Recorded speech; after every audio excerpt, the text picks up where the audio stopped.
So you won't see me looking at the camera because I need to pay attention and drive. But I just wanted to put this out there. Summertime is approaching, springtime, summertime. This is Florida.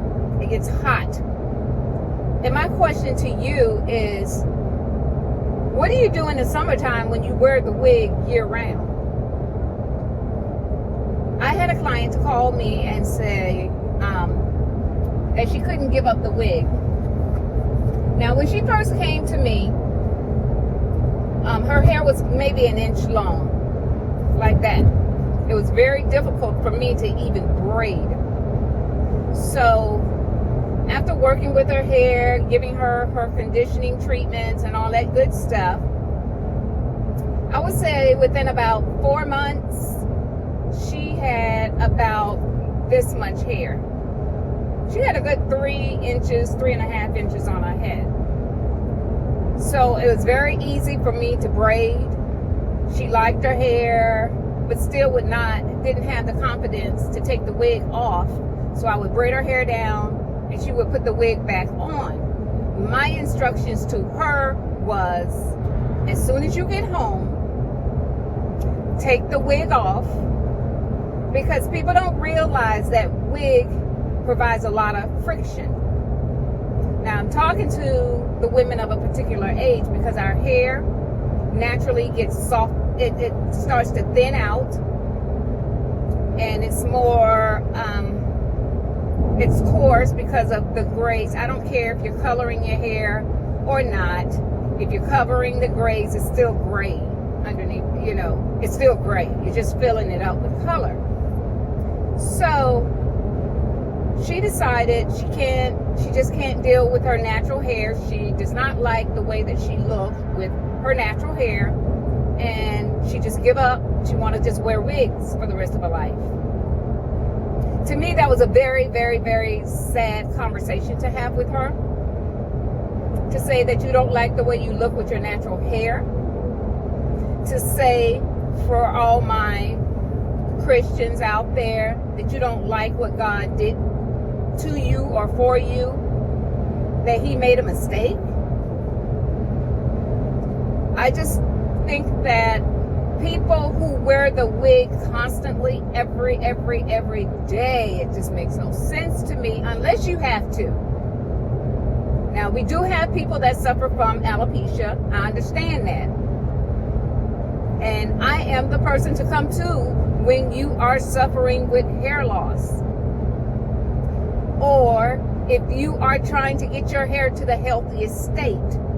I'm not going to do anything to compromise the growth of the hair and the health of the hair. But to hear somebody say they don't feel like they're as pretty with this long cascading wig on their head is such a shame.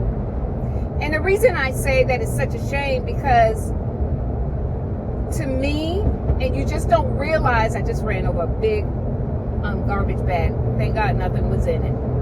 But to me, women, you're beautiful. You are beautiful. That melon, I don't care, light skin, dark skin, middle, in the middle, in between, whatever. You are absolutely gorgeous, but you're only as gorgeous or as beautiful or as pretty as your mind tells you. And this is the truth. If your mind, or in your mind, you do not feel pretty, that's a problem. I don't care if you're fat, skinny, in between, good body, bad body, whatever. This right here and this right here, the tongue, it's a dangerous thing.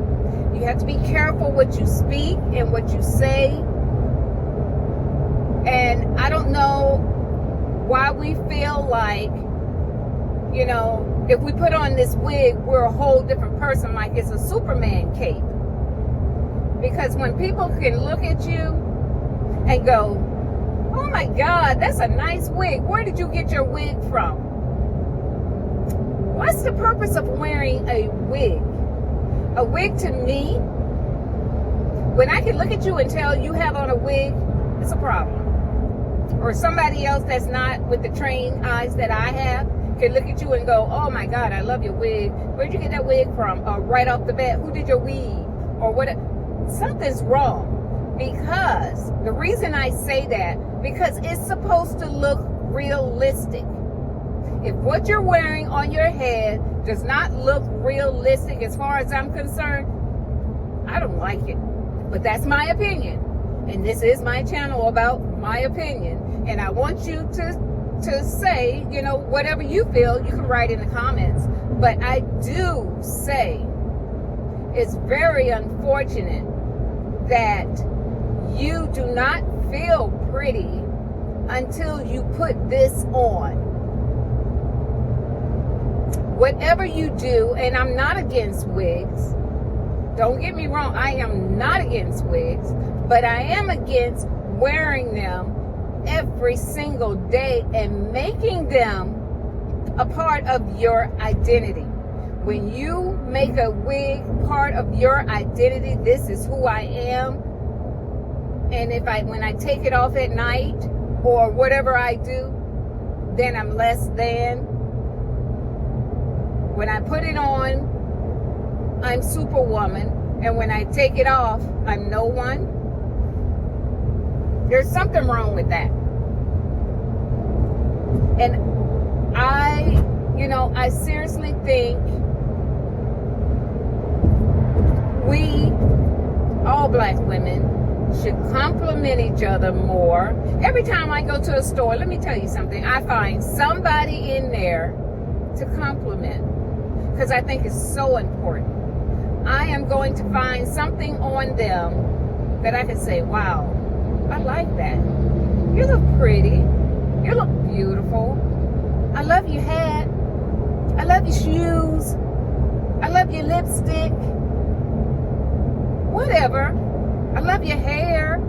Every time I see one of these girls and they got this afro poofed out, I make my way over there to say, I love your hair. I don't care if it's an inch long. I love you. Oh my God.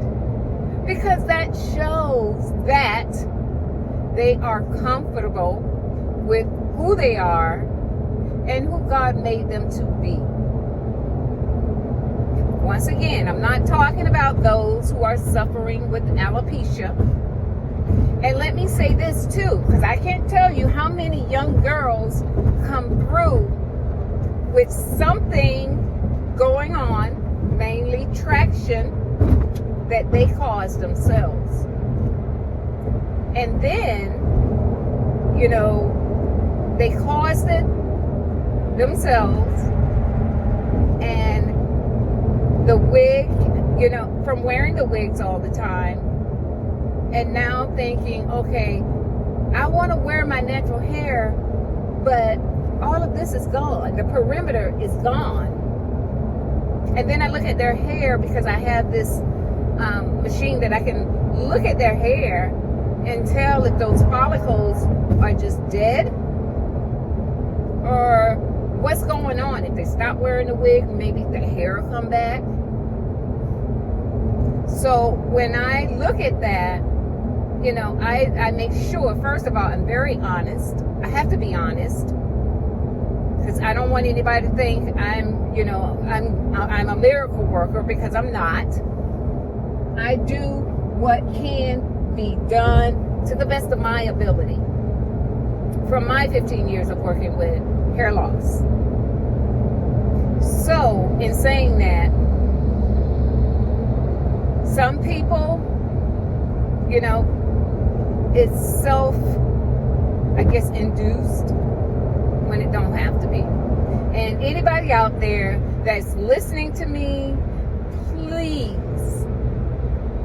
love on yourself, hug yourself, educate yourself about your hair, what you can and cannot do.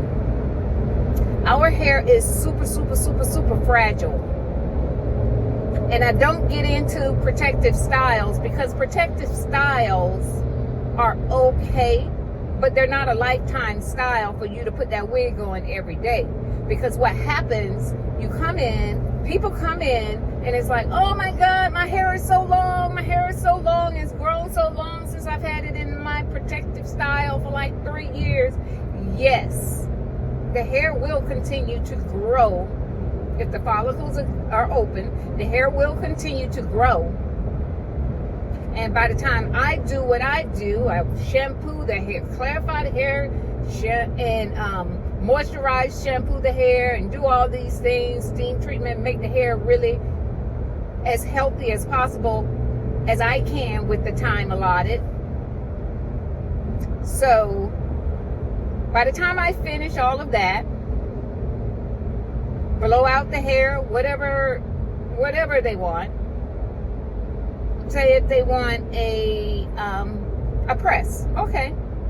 And then I'm looking at the hair, and true enough, the hair is about this long, right there. It may be this long, but guess what? All this is no good. So it needs to be cut up to here, because once those ends are split, they're going to continue to split. Don't believe the hype that there's some magic potion out there. If your hair is splitting like that it's going to join back together and you're going to have one great strand, because it's not true. There's nothing you can do about split ends but cut. And when that hair is just no good, and you have all this, you have hair right here that's pretty decent, and then you have hair at the end that's like that, and you're trying to hang on to it, eventually it's going to damage the rest of the hair. So the best thing you can do is just cut it. So for that reason, I say, protective styles are good, but not long term. They're good, but not long term.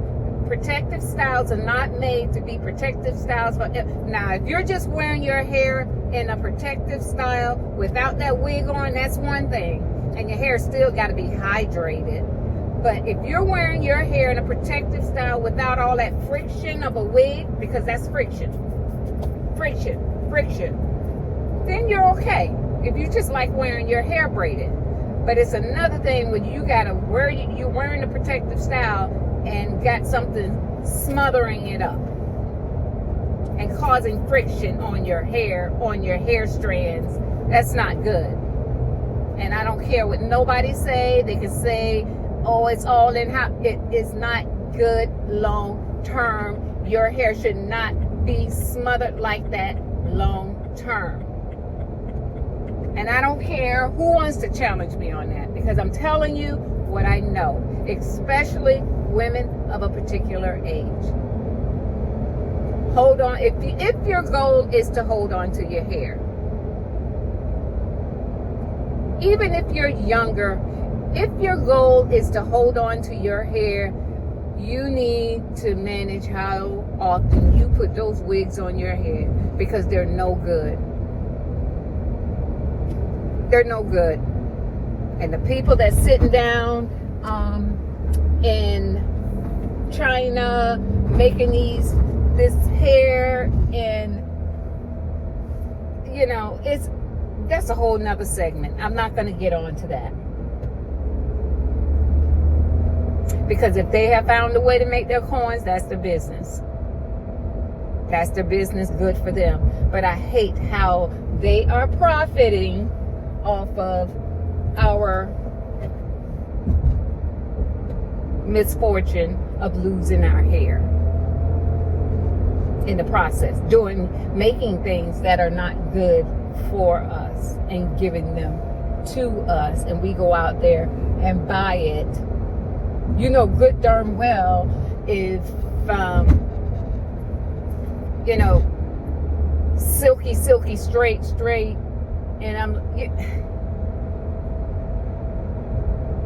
and then some people just don't care. I see the lace sticking up. I see the lace just right there. I see it caked up with makeup. Like I said, if it's a special occasion, if something is going on, that's great. Put it on if that's what's going to make you feel good for the day.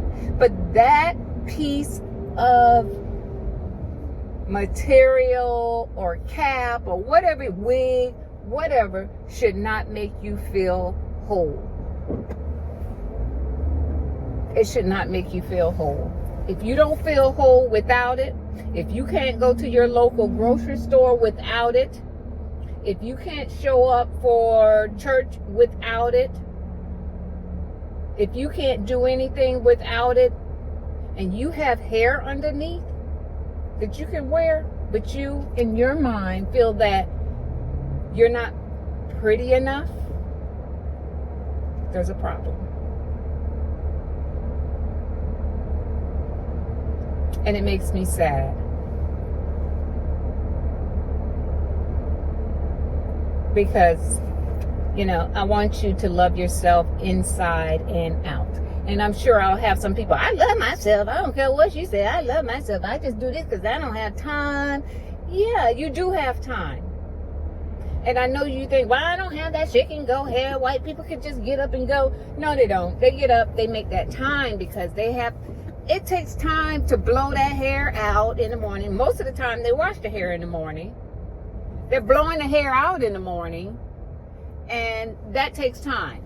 It takes a lot of time. So they wake up in the morning and take the time that they need to blow out that hair and make it look the way they look when they want to step out and represent and show up. So it's kind of lazy for us to say, I don't have the time, because yeah, you do have the time. 30 more minutes, boom, you have the time. And your hair is so versatile. So many different ways you can wear your hair. So many, many, many ways. But anywho, I'm done. I want you guys to have a great day. Comment. Let me know what you're thinking. Because I'm going to tell you what I think. And I want you to be fabulous and know that you are beautiful. I love your hair. Thank you. Bye.